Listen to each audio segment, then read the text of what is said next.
Ladies and gentlemen, welcome back to the favorite podcast here for your Planetside related stuff in 2020. I'm Favorite One, your host as usual, and this might look a bit strange because this is different than we used to do it. Unfortunately, we had some issues in the past with guests not showing up, so today we have a different approach to it. What we're going to do, we have the topic list in the right upper corner, and we're going to have something more like an open mic night. If you want to join the conversation, do not be afraid to join our Discord, !Discord for that one. And then what we'll be doing, we've got an open mic waiting room and an open mic room. So if you want to join in conversation, join the waiting room and, well, have fun, I would say. Anyway, we're going to start off with the first topic today.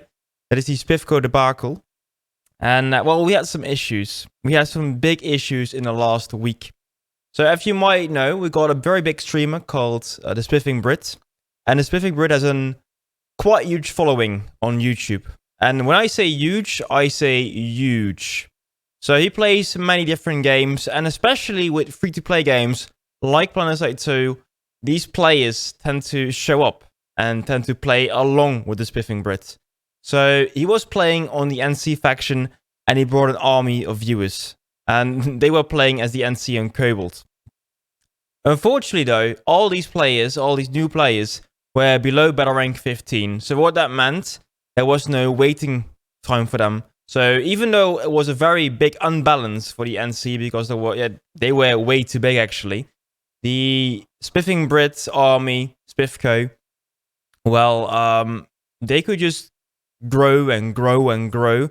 But unfortunately for the normal players on Cobalt, the normal NC players, they couldn't actually just join because all the battle ranks below 15 have no waiting time.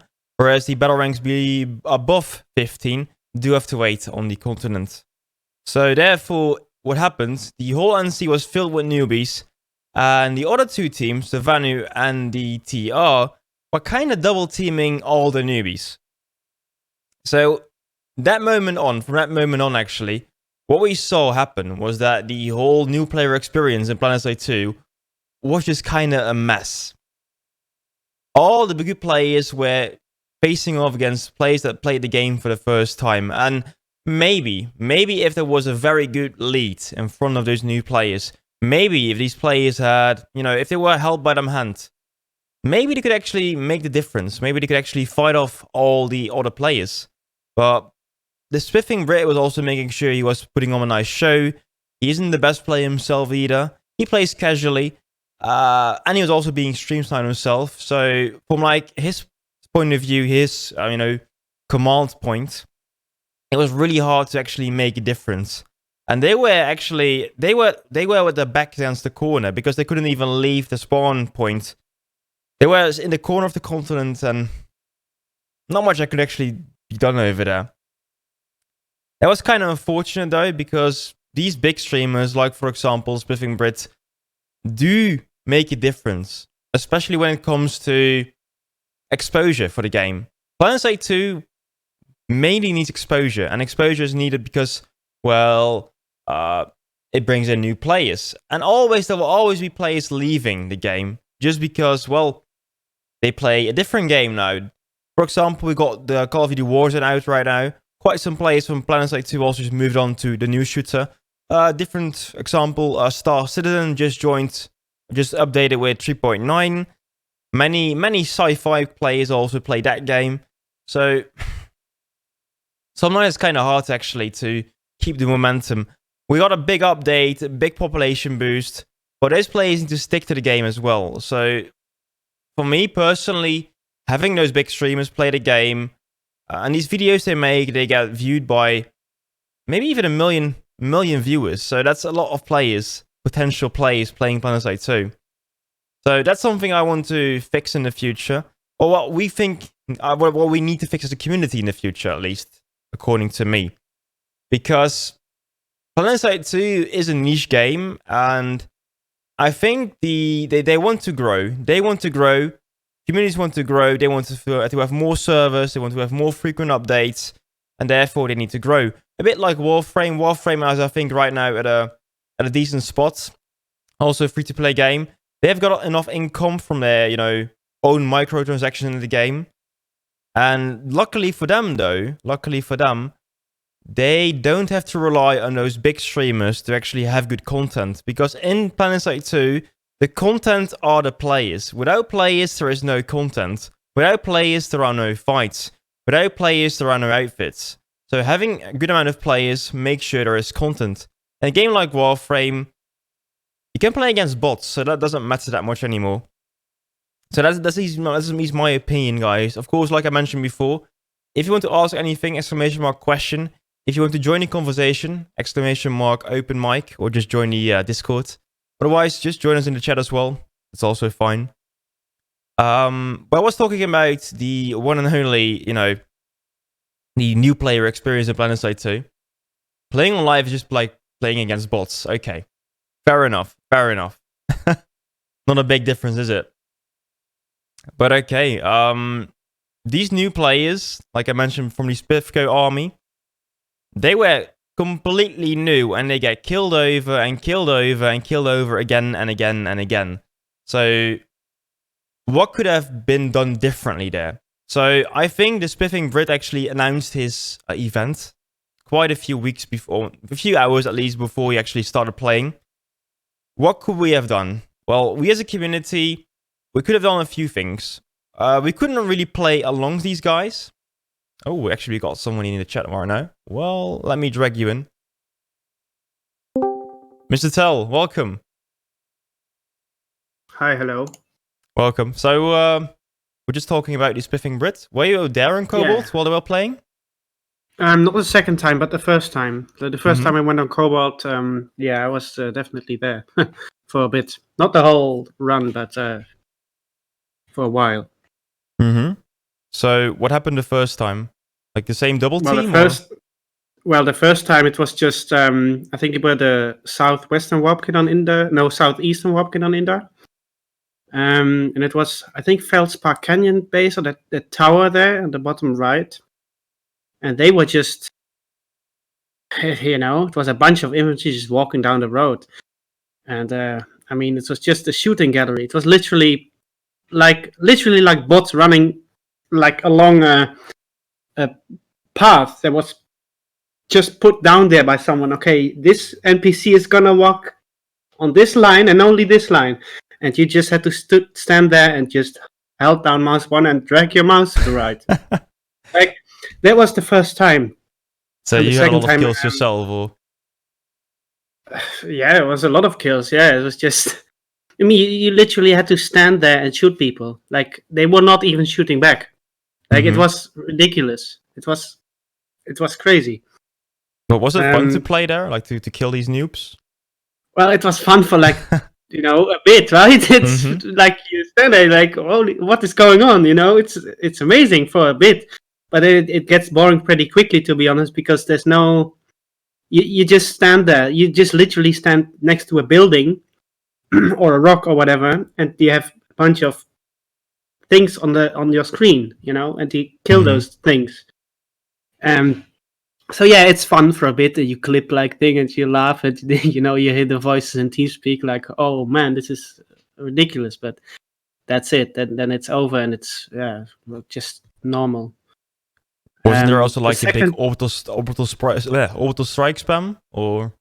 I think so, but yeah, I think so. Yeah, when we pushed up, I think because they got rolled on that road, right? So we pushed up and then we got orbital strike, I think. Oh man! So it was like we're in the middle next to a rock, and then oh shit, there's an orbital strike. Yeah, it's over. But yeah, the second time. Actually, I did play the second time in the beginning. So we were playing VS, and I saw like a whole 2 squads of 95 SS Mosses just pounding on that bastion, and it was like, I don't know. I logged out because the fights were bad, and I honestly wanted to just play infantry, so I just logged out after that. But yeah, it was so I didn't really experience this the second time around. in game. And you were playing as VS, right? Yes. Okay. So, could you actually just ignore these NC players and just go fight the TR, or was just the good fights were also against the NC? Well, the problem with this whole event, right? The problem is that there are so many new players that, and they all new, right? So they have like a BR1 character, and they all skip the queue because new characters can just go anywhere they want. So then SpiffingBrit goes online, and he gets like, I don't know, 500, not 500, but I mean close to, right? So he gets like a couple of hundred players on Cobalt on one continent, and they just fill up the whole continent. So they have like 40 or 50% of the like players on Cobalt, right? Or like NC has 50% or something. But then the continent is full and nobody can join. And people with a character above battle rank 15, they can't join anyway because they're stuck in a queue that lasts the whole alert, basically. So the problem is that those guys fill up the continent and nobody can get on NC to help them. And then it's just, they are just up for grabs for anybody, basically. And because the pop is so high, all the fights will be on the NC side, right? And you'll be attracted by those fights because if you look on the map, you see the pop and you want to defend, right? So, I mean, where can you go? It's either you go there and kill them, or you go somewhere else and you let them zerg the lane. So it's bad. Either situation is bad, basically. At least that's my opinion. Yeah, because all these players, all these 500 players or whatever, how many there were all in the same lane, kind of the same base fighting. Okay. Exactly, but that's also a problem, right? Like the SpiffingBrit is like, I mean, he may have played the game back in the day, like 6 years or so ago, but like he just, like, all the guys are new, right? So they don't know how to go to different fight, how to redeploy. Like they don't know the super basics, right? So they just go where the color on the map is, like, oh, this is the platoon, so let's go there. Or they're like fans of this YouTuber guy, so oh, this is where my hero is, or whatever, right? So they go after him, and then it's obviously everybody is sitting on that lane and nothing happens, or they get found, basically. Do you also think it's like a bit of a limiting factor having only one or two lattices going from the warp gate? I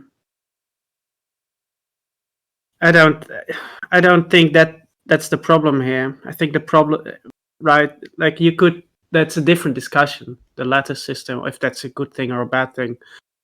I think the problem is that he logs on with so many new players that the continent is full. They have nobody to like guide them through the game. So they will all be on the same lane, and it, like, you cannot change this. And the lattice is something completely different. Well, what I think about it is because they were of course backed against their own warp gate. They were just they couldn't really move anywhere other than one of the two lanes, I think, that were available. Yeah. But still, they would follow the leader, follow the streamer. So in that case, exactly. I agree. And let's say you don't have the lattice, right? Then it doesn't really change that much, I think. Well, you have more freedom, right? You can go anywhere you want to flip any point you want on the map. But then you would have the same thing happening, because people would still go to the fight where the streamer is at, right? Because let's say the lattice doesn't exist. That doesn't mean they instantly know how the game works. They don't magically know how to redeploy, how to pick the fight, how to equip the reflex sights, right? It doesn't change anything. And they will still go to where the SpiffingBrit goes, or where the platoon waypoint is, like, if they know what a platoon waypoint is and how to get there, right? Because these guys are completely new. Like, they just opened a game. They probably don't even know, like, they don't know anything, right? They spawn at the warp gate. they maybe not even know how to switch to the other continent. So there's no guidance. Yeah, that's pretty problematic if you want to have a like a fun experience and you don't want to get farmed, right? Like if Yeah. you Normally want when to you have good fights. create a new character, or like a few years ago, there would be a tutorial. Mhm. So you first had to complete the tutorial before you could actually join the game. The tutorial is now gone. Do you think that makes a difference as well? Or is it also, No, again, because I live don't servers are think so so. different? I don't think so. Well, the tutorial tells you here's an infantry guy. Shoot the infantry guy, right? Mhm. You do that. Okay, that you get hit markers. Okay, nice. You go to the next area. Oh, you can pull a vehicle. So then you have to figure out how that works. Then you pull a vehicle or whatever, and then it tells you to go to that terminal, right? That golden thingy with the world icon on it. You do that, and then Mhm. you just I guess you click on a map. But does it really? I don't really think like unless you're really curious about stuff, right? You don't really look at it. You just okay. I just want to fight. I want to play the game, right? Mhm. So I think those. If I were in the shoes of those players, I just look at the YouTuber, right? I watch his videos. Then he's gonna have an event, so I think, oh, I want to play with him. You don't want to sit through a tutorial. You just want to play with him. So you're just gonna go through the tutorial as quickly as you can, and then like the tutorial was bad, right? But It if you was, don't, yeah. yeah, if you don't look at it, like you're not gonna pick up anything from it. So I don't really think it matters that much. Yeah, because I'm So, thinking about it from the new player experience point of view, because that has mhm, been, people say it's bad for a long time already. yeah,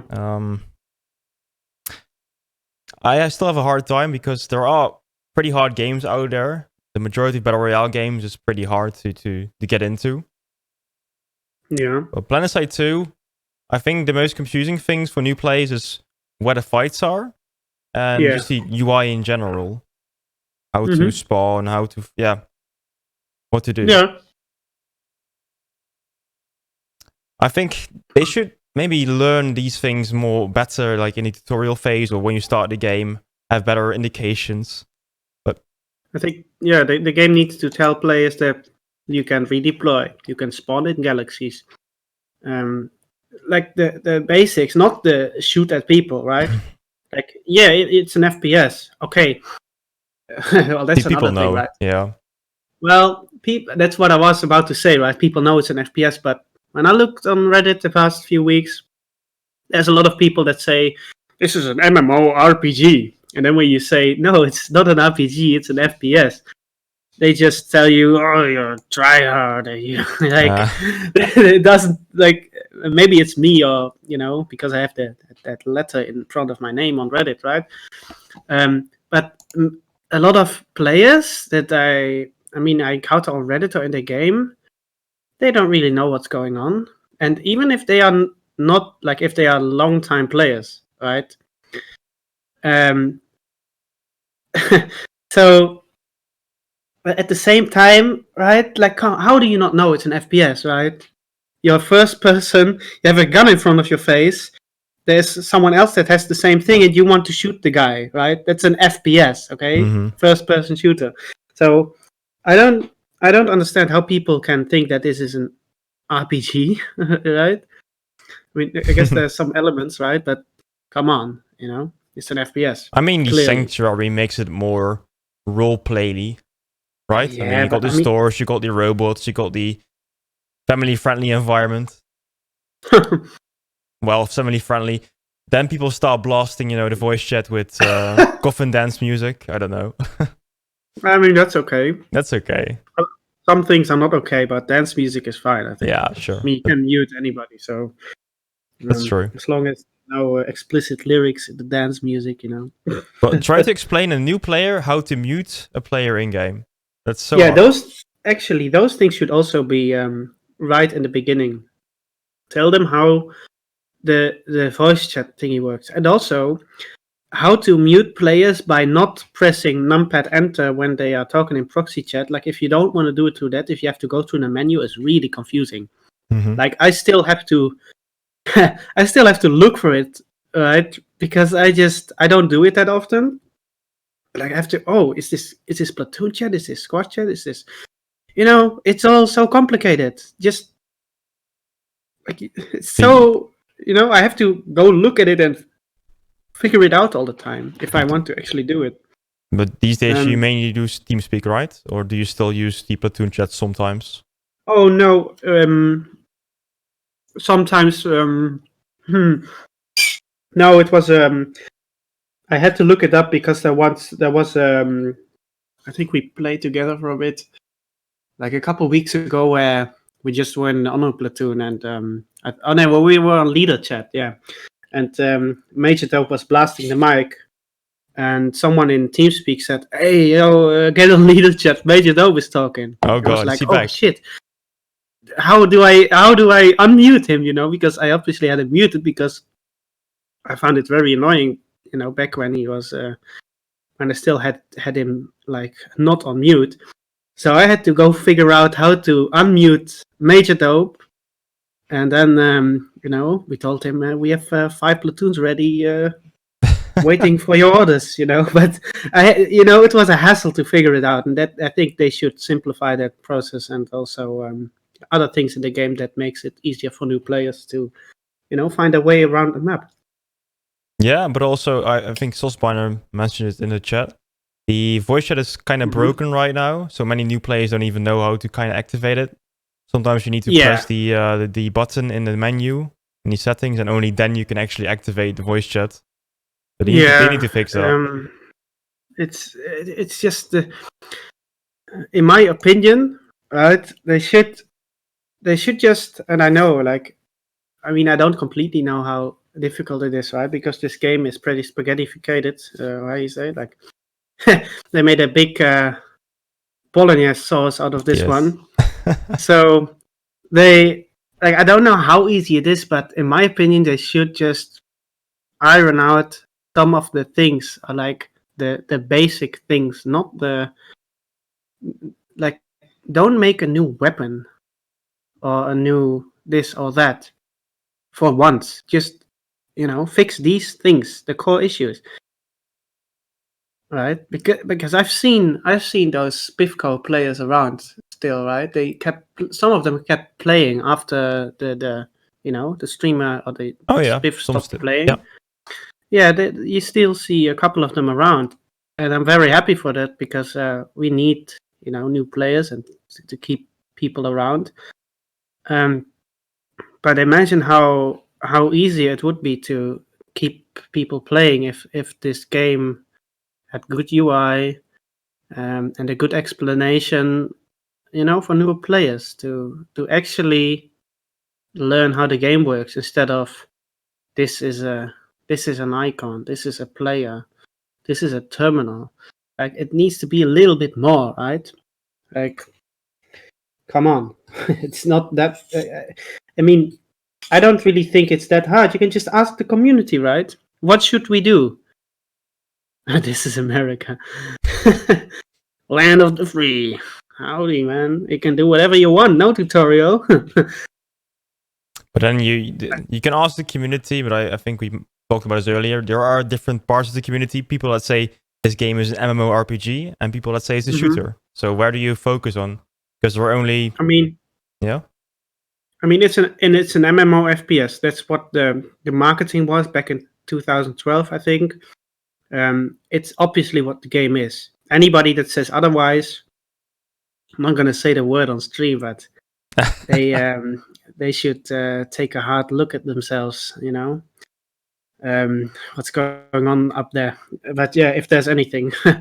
But it's, come on, man. Like, if you're still like debating if it's an MMO FPS or an MMO RPG, like, it's clear it's an MMO FPS. And about those, like, who should you ask, right?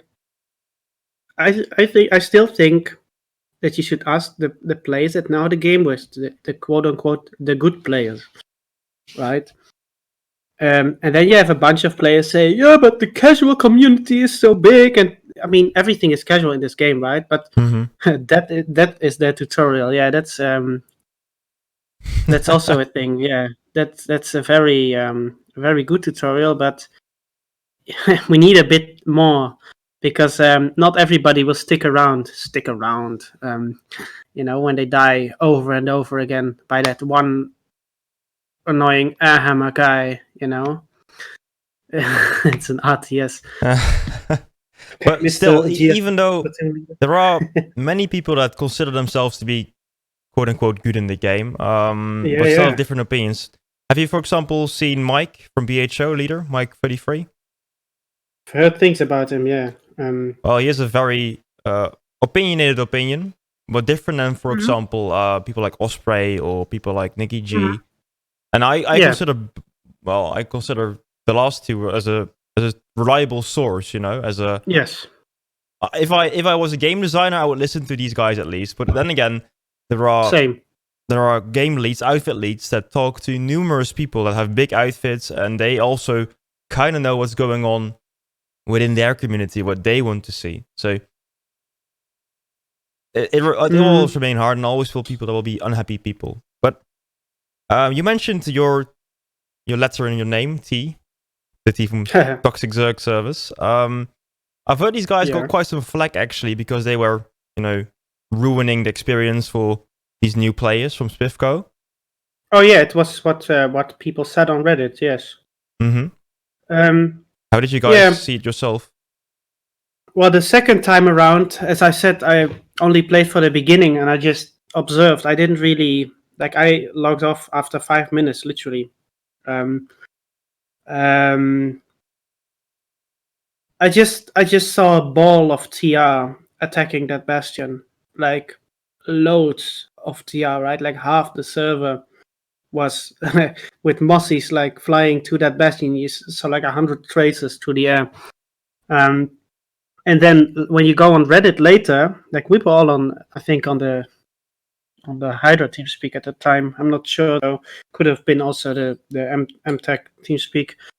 But yeah, then you get like the evening later, right? You get like loads of things that T is bad, or T this, T that, or good players, veterans, they all bad, Yeah. And we didn't really do anything. Doc even said it when when the Bastion was pulled. Doc literally said something like, "Hey guys, can we not? We're not gonna do it because." Let them have fun, right? Yeah, we did it the first time. I'm not going to deny that, Yeah, the other guys did it the second time. Yeah, but I just, from the first time, I remember playing infantry on that, road. Other than that, I didn't really do much. So, me with my Beetlejuice, that's basically it. But the second time, yeah, the question was how... what happened or something like that, right? With the letter and T and everything. So I think that a lot of people that say, "Oh, veterans bad," blah blah blah. I mean, they did it themselves, right? The people that complain on Reddit, they either did it, or they are just salty in general, right? It doesn't really have anything to do with SpiffCo.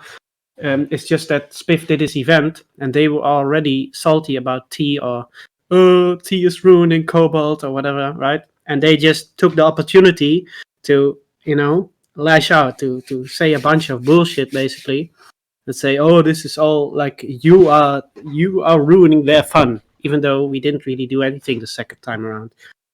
So I think people who on Reddit, you see so much salt towards us. I think people don't know how we, what kind of community we are, or how we play, or how we hang out in TeamSpeak. Those people never come in the TeamSpeak and actually know what we are doing or how we talk to each other, or we are not a bunch of I was listening basement to dwelling. the Archie interview, and someone was saying, "Yeah, I'm the, Oh yeah, the officer of point holds," and I was like, I was losing my mind there. I mean, That's so funny. it's clear you guys also just want to have fun, so that's important to know. But I'm just curious about your opinion. Do you think it's the responsibility of outfits like T or anyone that's somewhat good in this game to not focus on these players, or should the game not allow these things to happen, basically?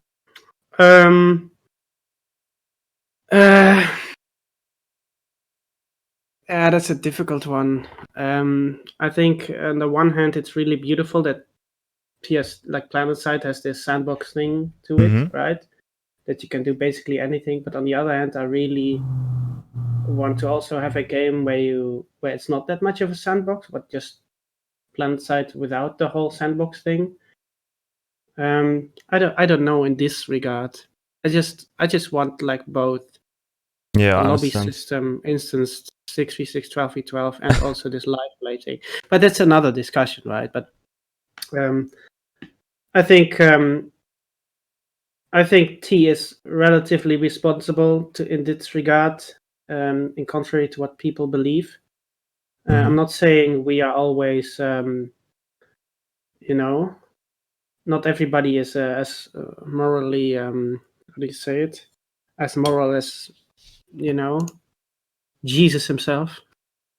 But yeah, we're not here to like ruin everybody's fun. Come on. The reason we made T is all over Reddit. Multiple people of the outfit tried to talk some sense into these idiots. But some people don't want to hear it, and that's their thing. That's their problem, right? And if people actually want to know what's going on, then they just ask. Like, we're not some fucking elitists that just want to exclude everybody except for ourselves. Like, you can just PM and say, "Hey, what's up? Who are you guys?" And just, don't be a dick. Come on, it's not that hard, Common decency. I understand, yeah, but people need to understand as well. The same with stream snipers and people that just ruin other people's fun. But okay. I think we talked long enough about the Spiffco debacle. It's pretty interesting though, because it's getting close to the new player experience. But there are many more things happening in the coming few days, or that have happened. The next thing that will happen quite shortly is the dev stream on the 29th of April, coming soon. Do you have any special expectations, Mr. Thel? What will they announce? What will they announce? I really have no idea. Kato posted on Twitter that they have some exciting things. I'm afraid they are gonna do another, like, oh look, we have this new item, whatever, right? Because Kato says, oh, we have some new stuff. I don't want new stuff. I want the old stuff fixed. One thing that happened quite recently is they rehired the guy that actually was laid off later this year, or a bit before this year. Yeah. So maybe they will also continue hiring new people or rehiring people. It would be nice. I mean, more people won't hurt the game development, I guess. One of the things we have seen is they have been showcasing a bit is the big tank. I lost the name. I think the Colossus. Oh, the Colossus, yes. So I've seen some clips of people driving that around on the test server. Yeah. Have you seen the Bastion smash last night? I didn't really watch it. I was playing first with Halot on Cobalt, who did some NC medic thingy. It was pretty fun.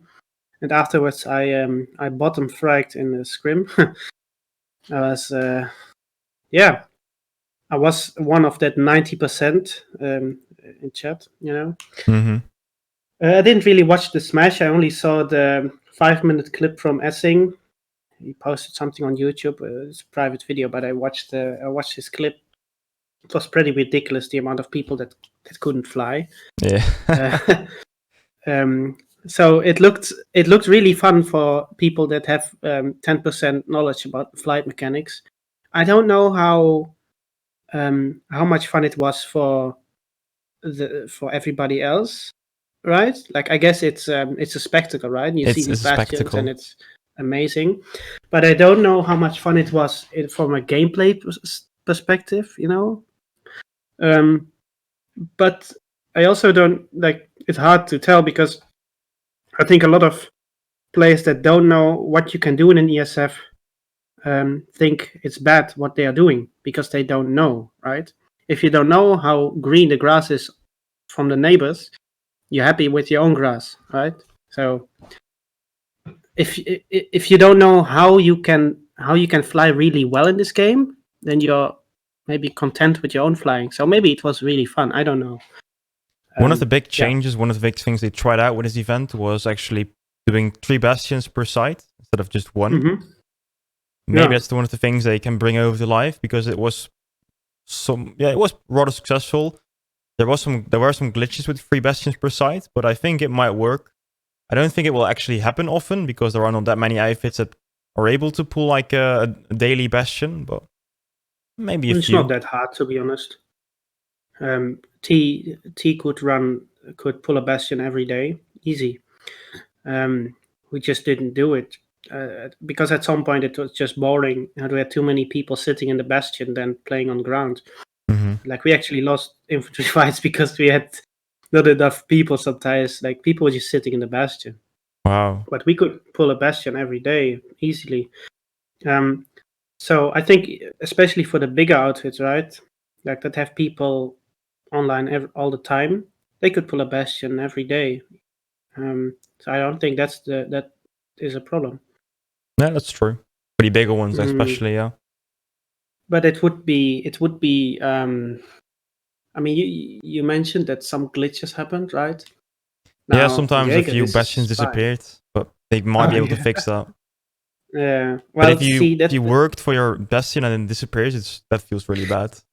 Yeah, they need to iron out those things if they actually want to do this. You can't have that happen on live, like on Jaeger in a non-competitive event or on the test server. That's fine because it's all for fun and it's not serious, and you know. But on live, you should have those things figured out, and yeah. And you also got to think about the balance, right? If there are multiple bastions on one faction, how do the infantry fights? How does that? Exactly. What influence does it have on the infantry fights? You know, it's pretty. I'd be hesitant to do it. I think that hasn't been tested Yeah. out because the event from yesterday was only with pilots, only aircraft Yes. allowed. So what the Mm-hmm. effect will be on land, I don't know. I have no clue. Mm-hmm. They also they kind of try though to bring the war assets cost a bit down, so to actually get the shield, the sky shield. I lost the name for it, so they could more easily actually people could actually more easily call in the sky shields. You mean the big round sky shield or the small thingy? The big one, the Ah, big yeah, one yeah. should kind of be able to protect against the bastions. So Uh-huh. maybe that could help make those things more cheap, but we'll see. Um, Yeah. what do you think, by the way, of the tank traps? I lost the name, the Tank caltrops. traps. Oh, the caltrops. Yeah, I've seen a couple of them, and to be honest, it's the same with smoke. I don't think they have that much of an impact because the times I've seen them, I could just. I mean, I wasn't in a vehicle, right? But times I've seen them, if I had a vehicle, I could just drive around it. And as a harasser, you can.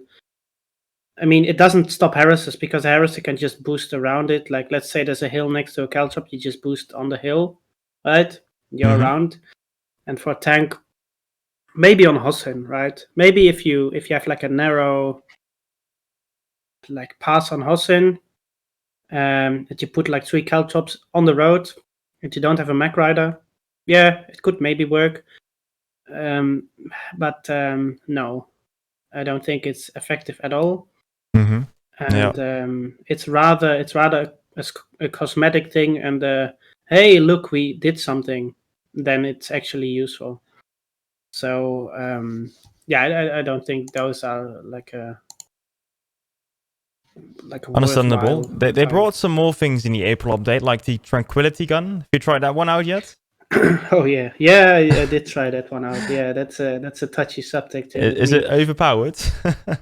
No, it's not, right. It's also it's the same with the thumper, right? It's not overpowered, but it's just annoying, man. Like, you already have hash at the ground, maxes, shotguns, one-hit kill knives, claymores, all those things, right?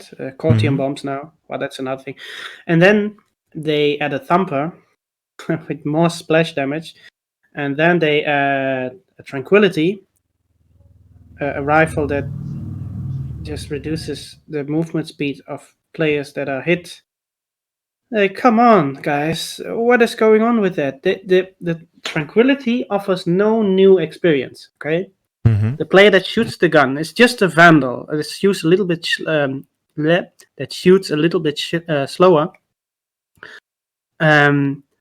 And you can equip it on more classes than only an infill. Alright, that's it. It offers no new gameplay experience. So in that regard, it's nothing new. The only thing it does, it slows down other players, which will annoy them. So it's only it's less damage. It's only annoying for the opponent.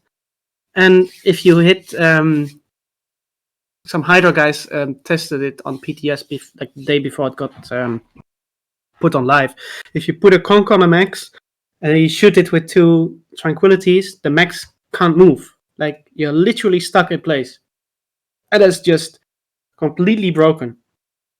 Now, what I would do, if you're deaf, if this is possible, but I don't think it's possible, you only make this affect maxes, because maxes are very broken.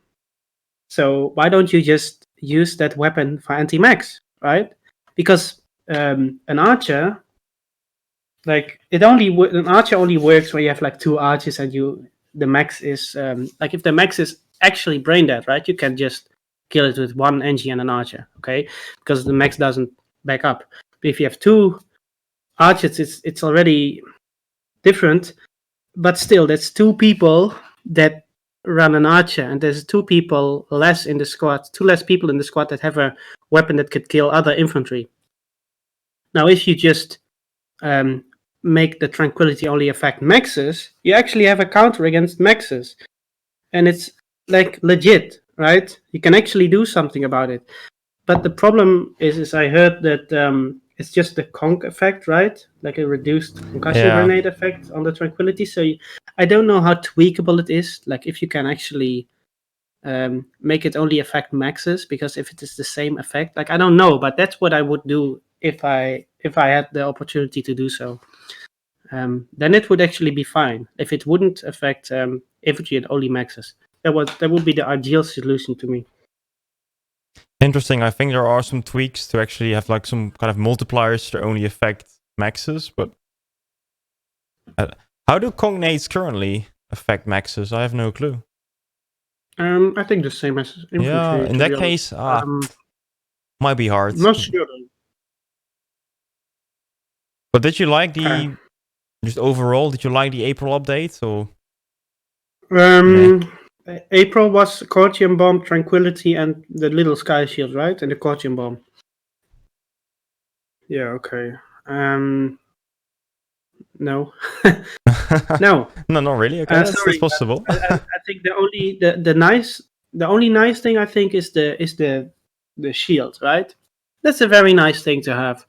Oh, yes, there we go. Yeah, the Spitfires. That's the most broken thing in this game right now, actually. The Spitfires? So why? Because now everybody has a Spitfire, right? In the with merit. Mm-hmm. So everybody can place down a Spitfire at any time, any class. And what you see when you play the game, right? If you push a point where people have been in for longer than 1 minute, there's 5 Spitfires at least, okay?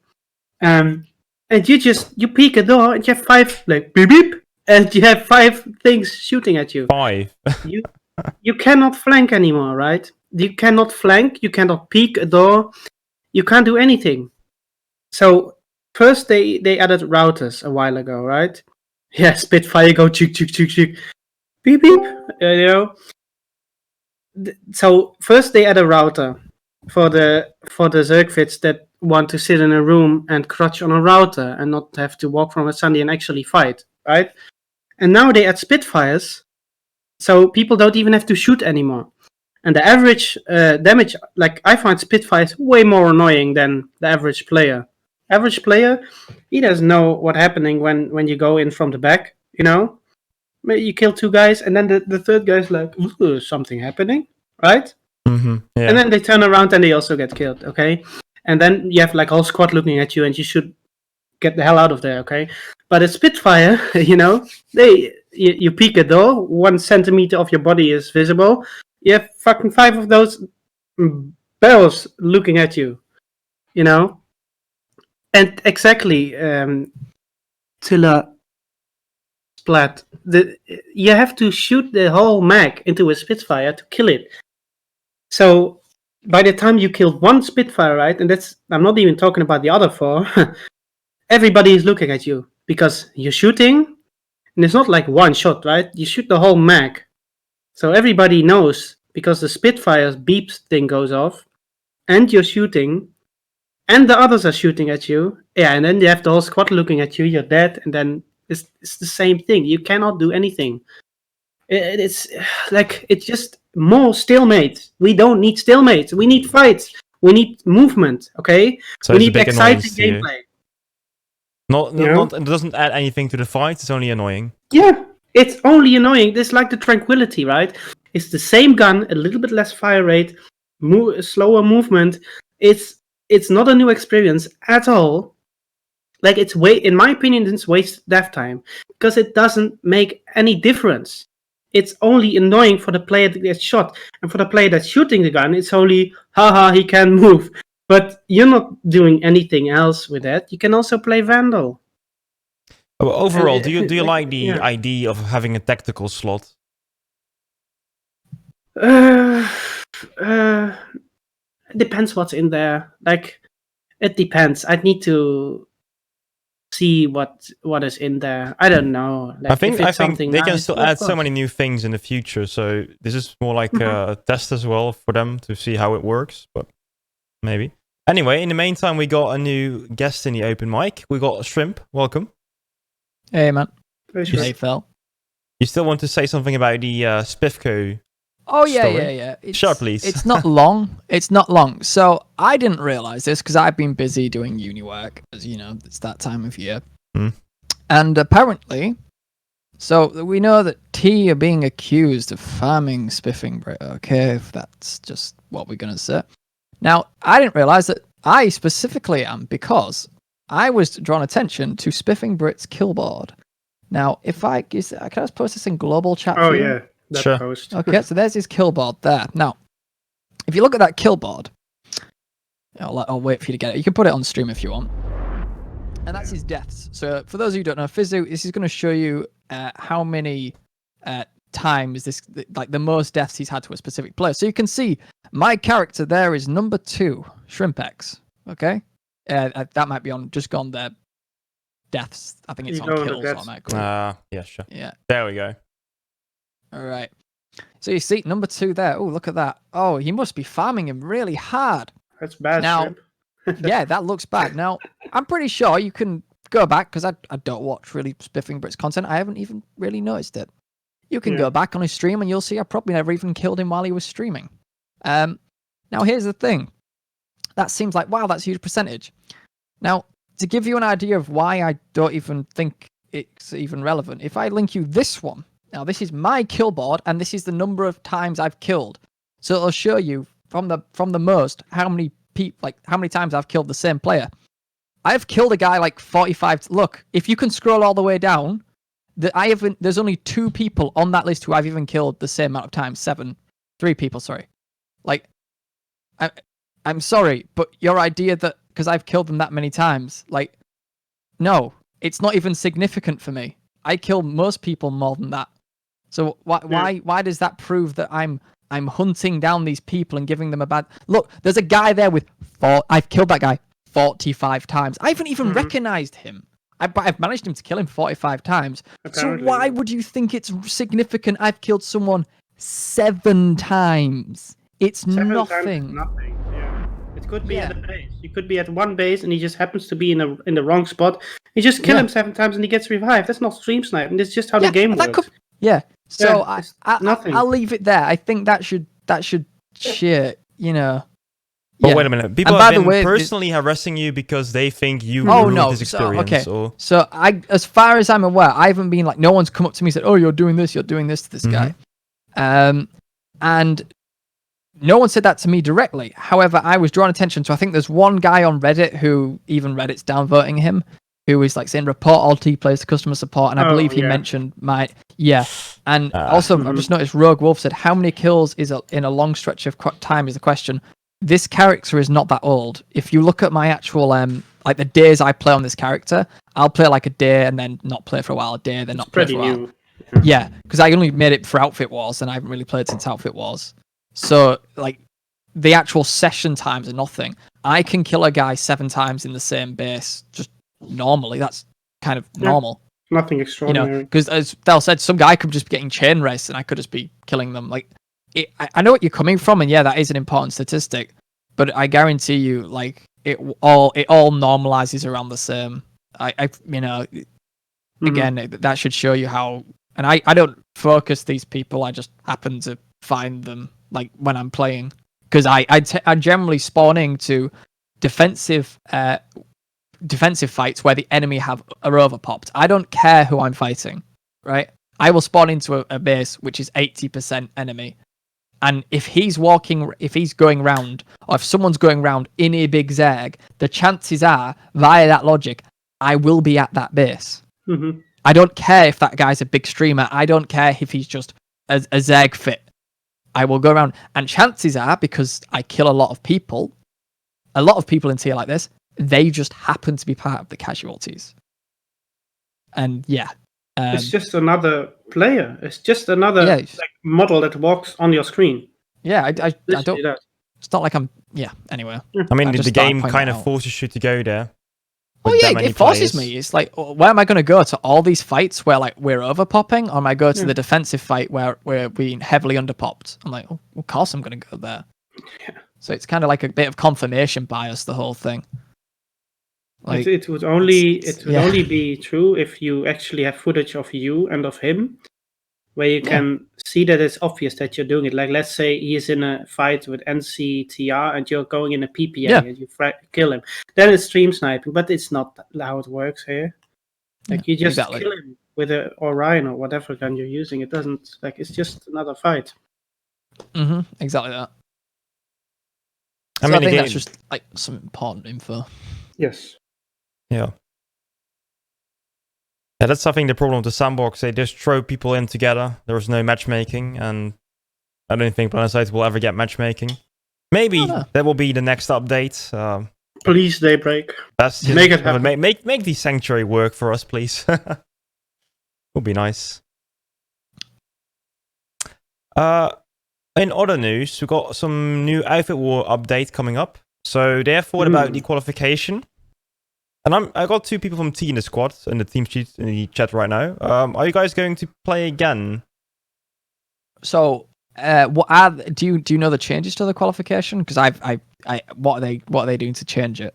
Or do you not? Or is that not? No. Instead of a week of like qualification, there will be days or maybe even hours of qualification, and then we've got 1 day of qualification. Then we've got a rest day, qualification day 2, then rest day, qualification day 3. That's basically how they're gonna do it. And then it will only, I think, be around prime time, so you don't have to be on 24 hours, you don't have to be on the off continent like midnight, so yay. This is pretty good. It's good. I mean, if those changes come in, then we'll probably we'll probably give it a go. I mean, it depends when we get like more information, when we see the patch notes like properly.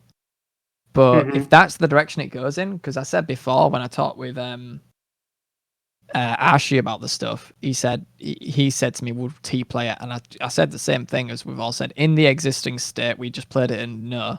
If the changes, as you say, where we don't have to just sit on, or you don't just have to sit on like a off continent to cap and for 24 hours straight, and it is maybe during a couple of hours or even just like a couple of hours of a day, then yeah, absolutely. I think we could do that. We are talking about it. Absolutely. Yes. At least they listen to his feedback, and I think that's good. Also, they're gonna make the matches a bit longer. They will last for 750 points, and I think they also changed the scoring a little bit, so the matches might actually be longer than 70 minutes. I think we can keep it. I think we can go sub 20 again. Ooh, okay. That's really a challenge. I know. I think right. I want to point out something. Like, as much as we think we're great, I think, Thel, we all know this. Via the stars aligning, we ended up with the quotation marks easiest final across the servers. Oh yes, definitely. There's definitely like really, because on other servers, on almost every server, there was an elite fit, an XX MLG elite fit in the top bracket. And on almost every server, the other two outfits teamed up against them as they should have done, as was encouraged by the developers when they said 2v1ing is a viable tactic. Yeah. Yet, we were in a game, Thel, where I killed... I mean, Reapers, 91AR, bless their souls, they brought, like, most of their guys were sub BR50. Yeah. It's like, I couldn't bring myself to upload the footage of the game, because it's just not... It's not. It's so. Yeah, it's ridiculous. And also, I watched the stream back thing from Ashi where the 91AR and Zergras were fighting on a rock somewhere completely else. And I was wondering, like, what is going to what's going on in their head? Like, what are they thinking about? Like, do they know how the map works? How to, I don't. Like, it was so ridiculous, that match.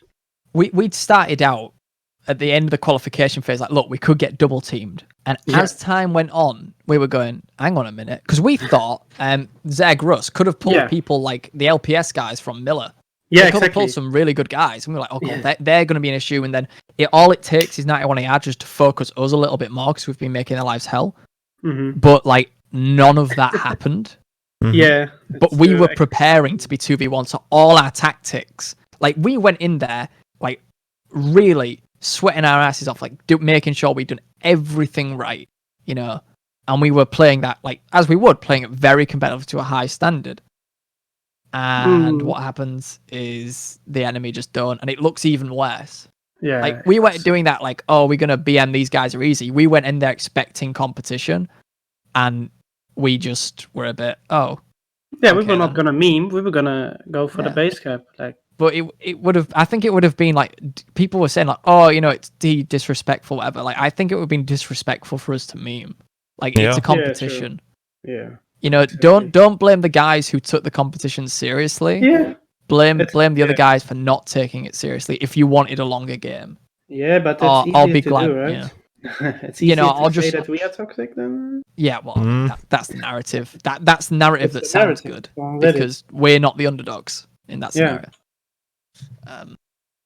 But yeah, it's just a bit. You probably should be playing CS:GO, in their minds. Yeah. If you're upset with the quality of the game you were given, don't blame the team that took things seriously. Blame the teams that didn't take things seriously. And that's not. I'm not saying you should hate Zagras and 91AR because they're there not as a product of them trying. They're there as a product of a broken system. Yeah, but there were people on Desolation that probably didn't even know what it was. Like, I don't really know how it works, but I guess you just get put in if you basically you have, like, in your outfit ranks, there's permissions tied to the ranks. So you can imagine an outfit with like 13,000 people. Yeah. How do they pick out 48 guys to go there? They don't. I think they couldn't. So everyone just gets a rank and then they just have to people just teleport over. Oh, this is also, let me go there.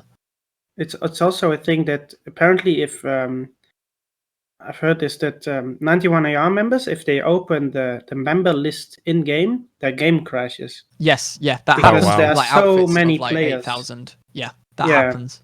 So there are too many people in the outfit to like, actually work. Like it's crazy. To me, the easy thing was to limit outfit because the thing is, the outfit wars, you're not automatically entered into it, right? So to me, the trick always seems to be when you create outfit wars, when you go to sign up to outfit wars, have a limit there where the outfit can only participate if its outfit size is 100 to 500. Because I mean, yeah, it's 48, but trust me, you need a lot more than if a roster size is 48, you need at least 60, and that's just for like lane smash. Yeah. So for live servers, take 100, and then if you're because what it does is it prevents. Then you can make a scoring system that's much more tailored and is less exploitable. Yeah. Because if you do it on a score system per numbers, then once you get over, say, a certain like critical mass that'll be like 250 members, you're actively punished. Your outfit's actively punished. Yeah. Where if you have a scoring system that's based just purely on points, then the bigger outfits will always win. Yeah. But I understand a mentality of you want to include the Zergfits because by statistics, Zergfits make up the majority of the population in the game, and if you want representation of that population, then you kind of want them. You want them to have a chance to get into these things that'll be streamed. Yep. But yeah, because like at the end of the day, I think our philosophy is it's not like they're removing Jaeger and removing events like Lane Smash, like Pill. Yeah. They're not removing. This is just an additional event. And I think it's good that these outfits should get some representation, but decide whether you want an exhibition match where it's about just showing off and it's not about winning, it's an exhibition, or decide where you want a competition where people are ranked and there's prizes possibly involved and all these other things. So that's also one of the issues we have because the Gold League doesn't represent the very good outfits, it represents the biggest mainly. Yeah. Exactly. So Gold doesn't say anything or anything good now. It's what Gold said is who has the most numbers and or who spent the most time. It's not. It's in no way about skill or quality. No. In the outfit. It is. Someone said earlier, it's quantity over quality. that they're going for when competitive is by its definition the other way around. Yeah, and it's also a thing that they communicated it very divisive. How do you say? Like sometimes Daybreak said this is a casual thing, or we want to give another experience. But then other times they write in a message or in an announcement, this is the competition where the best outfits of our X's can show their, skill or strength or whatever. Like, if you want to make a commercial, you always say it's the best of the best. But in the end, they kind of like in the community they keep saying, well, of course it is more of a casual event because with 1v1v1 we can't guarantee any competitive setting really. Yeah, but it was also Daybreak's thing to not make it competitive. But then they also said it is. So it was kind of. I agree. Two-faced. There's also one more issue now. I'm kind of interested what you guys think of it. There was some issue with ringers, especially on Miller. Many IFs brought in better players. And, the changes haven't really thought about that. Rel's comment on that was, well, there needs to be a thing like IFIT loyalty. You should not bring in ringers yourself. And if you do, then, well, shame on you.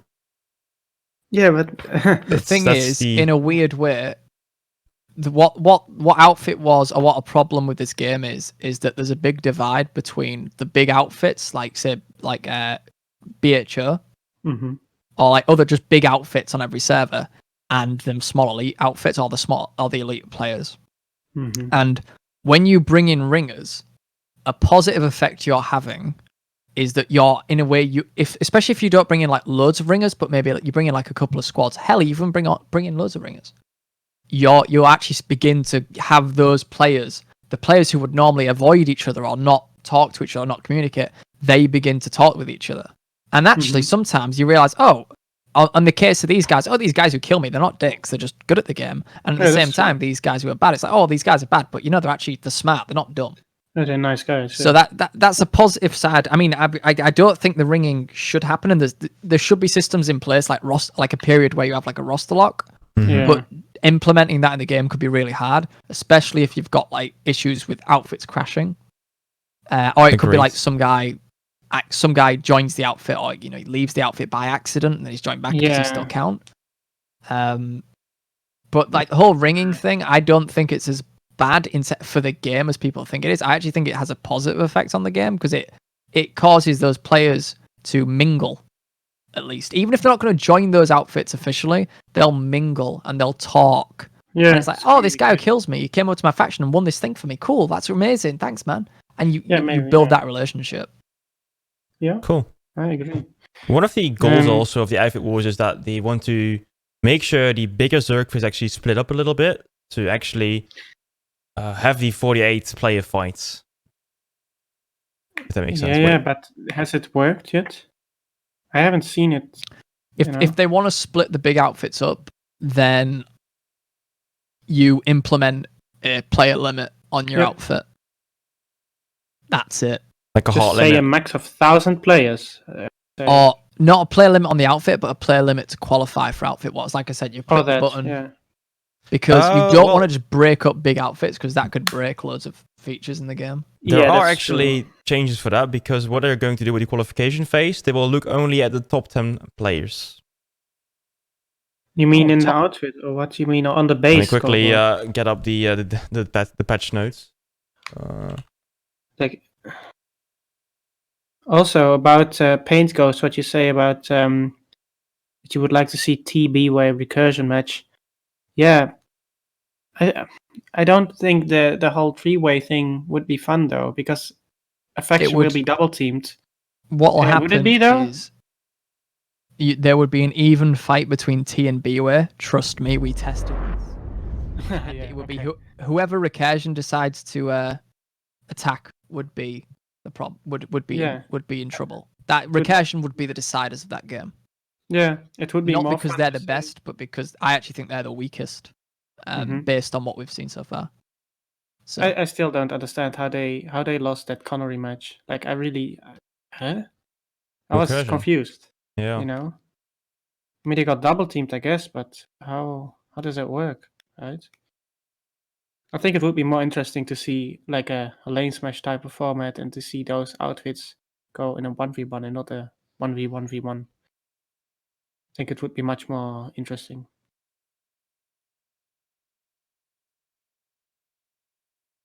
I'm just looking up the patch notes and I saw something like the top 10 amount of players will only get the score for the qualification phase, but I can't find it back anywhere, so I guess Brent's about it. How are they...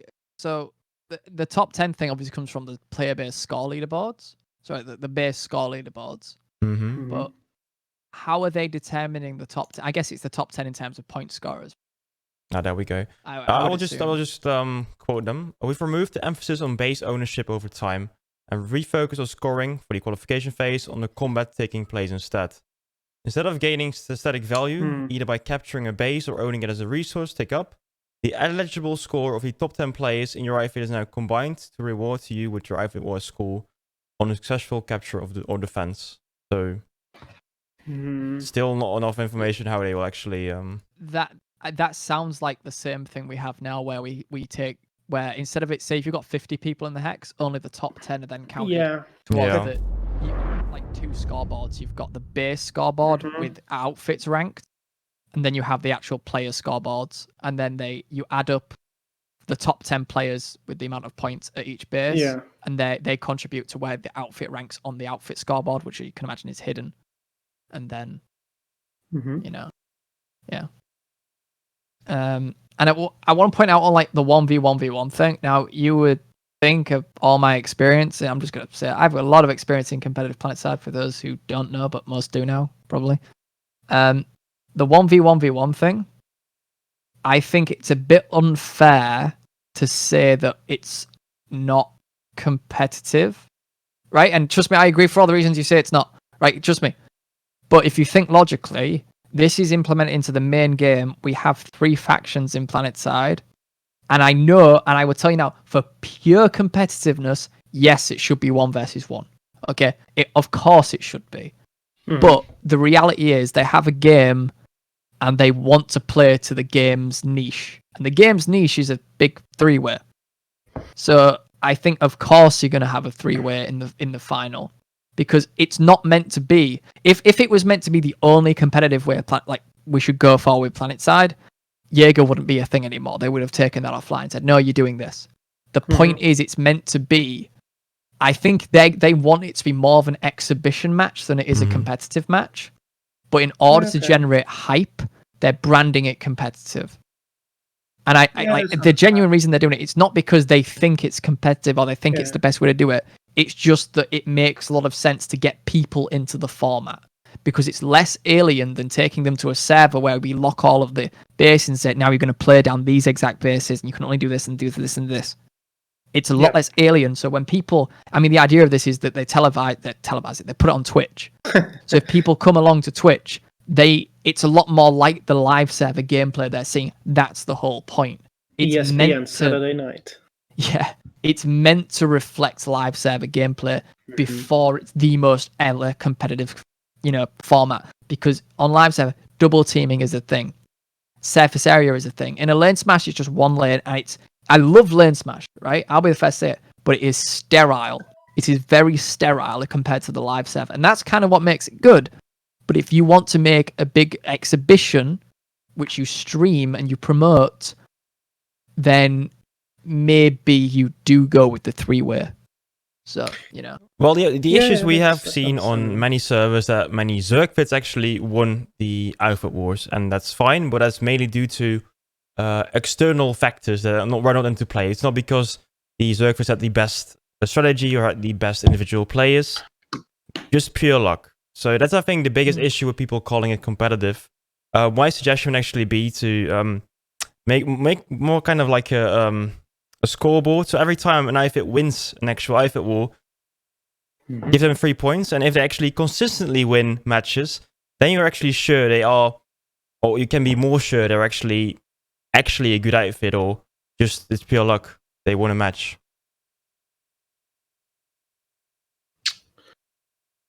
Well, that's at least my idea, because right now it's just pure luck can decide if you win, yes or no. The thing is, 2v1s, I think people who think that 2v1s are something you can win if you're good enough, the thing is, yes, but you're relying on the enemy to make mistakes. You really are. Because we'd said before, you can take, okay, we'll say B-Way or T. I'll put Recursion in there, okay? But there's a lot of reasons why I don't think Recursion are on the same level as these two outfits, right? The thing is, you can't win a 2v1 if the enemy don't make mistakes. Certain mistakes, that is. And it's easy for them to not make those certain mistakes. You need a very low level of kind of concentration or effectiveness to not make those mistakes. So those mistakes are, okay, why don't we... So say I'm TR and NC and I'm going up on the VS, okay? All the TR and NC have to do is, when they pull vehicles, don't ball into each other. Ball at the VS. That's the first thing you have to do, because you can cut off spawn points on escalation. Really, really easy. That's all you have to do. Because it's a numbers game. It genuinely is a numbers game in every way, in every sense of the word. And being really good allows you to take advantage of and exploit enemies. But at the end of the day, a 2v1, no matter how good you are, and I'm saying that as someone who's, let's just say, seen a lot and been a lot, it's not this. It's really, really hard. I mean, to the point where, like I said, if the enemy just do a couple of things, not even 100%, but just mostly right, then you ain't getting out of it. I mean, they also have double the nanites, right?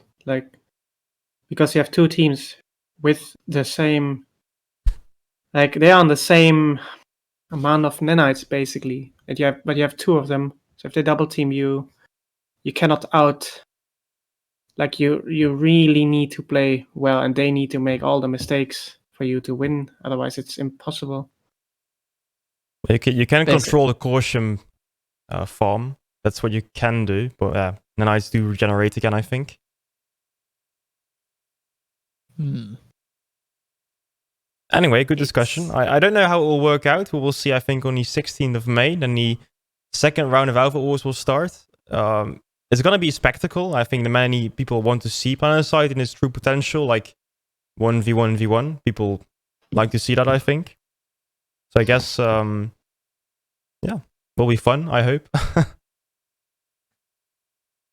Shrimp, did you play with the Bastion Smash yesterday or seen it? I didn't know. I've been doing I've been working on my dissertation and stuff, so I haven't. But I saw Punana's some of his stream. God, it looked fun. It looked really, really good. If you can actually fly, it was apparently a lot of fun to play in. It was actually pretty balanced. The scoreboard in the end was 1v2. So they actually had a good fight as well. That's good. Good to see it was. Nice. I know. I was talking to Alpha a lot, and they were like really trying to make it as balanced as possible. Like really putting a lot of effort. That's not just keeping numbers on same numbers on each team, but trying to work out skill. Yeah. And trust me, when you've got like that many players doing that is hard. Yeah. So props to those guys. There are always people that don't show up, or actually people that do show up in the end, and solo sign-ups. Well, it's always a mess. It's like outfits a week before saying, I'll bring like 48 guys, and you get like 2 days before the event. It's like, well, I said I bring 48, but I can only bring 10. Yeah. Oh, brilliant. Yeah. Then you have to balance those other guys again. Because then the whole system is shuffled around. Like you have to do it all over again. It's a challenge just to get the right number of people on each team, because some people are really unreliable. But then what Alpha did and what the guys did is just predict, do a real good job of predicting what happened. So they played it really well, but they put a lot of effort into that event, and it looks like it paid off in spades. What I liked a lot about this event as well is that Rel and Justin also helped preparing the event, and also made like little messages in the game. If you booted up the game, you saw like Bastion Smash announcement as well. Oh, sweet. Did it actually happen with other competitive events in the past, or any other more casual events? Because I think it was the first time, really. Or is that maybe the World Record Smash? I don't know if that happened. Because I haven't seen, during the PIL, I haven't seen Rel or anyone really from the team do anything or be active or communicate a little bit. Now the devs have resources, insider info. They've got a lot planned and a lot of really good stuff planned for more like community events and competitive stuff. So not just like casual community events, but putting focus as well on the Jaeger events in general. And there's a lot of good stuff coming.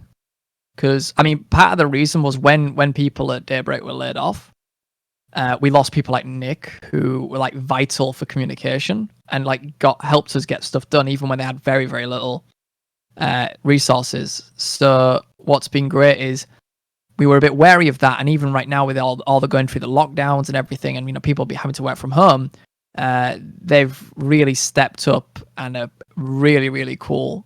And they're doing a really good job of communication and telling us... Yes. Or not telling me specifically, but giving us like info and deets and letting us know how they can help. And it's like people asking, "Hey, can you do this?" And like, "Yeah, sure, we can do this, and we can do this and this." Giving you more stuff they can do. So it's really, really, really nice to see that community side. Because thing is with Jay Galomba, he's not like a community manager. He's a manager of communications, which is like. It's quite different. He's not meant to be, it's not in his job role to directly interact with the community and like ask for feedback and do this and that. He's more the guy to make sure that feedback is coming. But yeah, that's it's just really good to see. Pretty decent job as a community manager, though, even though it's not maybe his job actually. He does talk. He does. I have quite some communication with Justin as well, especially in they like their main event is clearly the Outfit Wars, because it's kind of it's in the live game as well, the qualification. and they really wanted that event to be a big success. And I think it was from their side. There were so many viewers, so many players. I think it went pretty well for the first time. So Justin did a good job. If they can continue this with like the player-made events made by Alpha or anyone who's doing events like this, then of course it's for them. It's free real estate. It's free commercial. It's free. It's cool for the community. I mean, the events are already there, right? Like, people are organizing Pill now. Lane Smash is going on in a bit. Planetside Infantry League 2 is coming in September. So Debacle just has to, I mean, with the communication they are doing now, it's really nice. So if they just reach out to the people that are organizing it, I'm sure that they can put on a nice show there for the community. Yeah, exactly. For everybody that's interested to watch those things. There's a guy in your chat, sorry, who's just asked if they're doing Turkish language support. They're doing a load more languages right now. I think they're doing like a full Russian language, and Russian they're and redoing Chinese, I think. Chinese. Yeah. I don't think Turkey is on the menu. And I think Turkish and yeah. it's currently available as well. Yeah. Probably depends on how many Turkish people are playing the game, right? And if people are There was a asking big for them. community of Turkish guys on Miller. Okay. But that was a while ago, so that might have fizzled out. Yeah. So I won't get your hopes up, unfortunately. Yeah. I mean, it's not like China is so many Chinese people that could be playing this game, right? So it makes a lot more sense to make a Chinese. And if you want a good laugh, language. just switch your voice pack to Italian, because that is Is it hilarious? Oh, it's hilarious. Yes. Okay. Wait, have they like actual Italian voice lines in the game? Oh yes. Oh, yes. God. That's And they've got like their own I've accent, never seen and that. it's beautiful. But they're always like, Google like directly translated, so it just doesn't quite Oh, work. really? They are directly. That's But hilarious. I don't know Italian, but they just sound hilarious. But the people who know that's Italian amazing. were laughing. So I try feel them out. bad. Or the gem. What's great is the angry VS guy you hear, like the announcer. The one in German sounds amazing. He sounds so angry. So yeah, I should really honestly, try it. if you've played this game a lot and you've used different like recursion voice packs and stuff, just changing the in-game language. Oh, beautiful. You don't even have to. It's so funny. So funny. Really, really just makes you giggle. Interesting. I haven't seen it myself. sounds I got to great. start playing in German, I guess.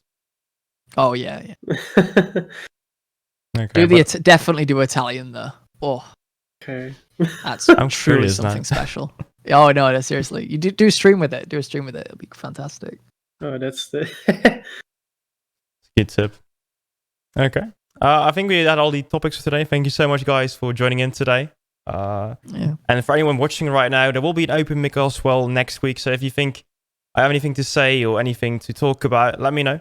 You can join us. If you have any questions still, exclamation mark question, you can use that one. And also, this will be available on Spotify and on YouTube later. I think tomorrow or maybe the day after. Depends a bit on my PC. Anyway, thank you guys so much for being in there. And until the next one. Yeah, no problem, man. Thanks for having me.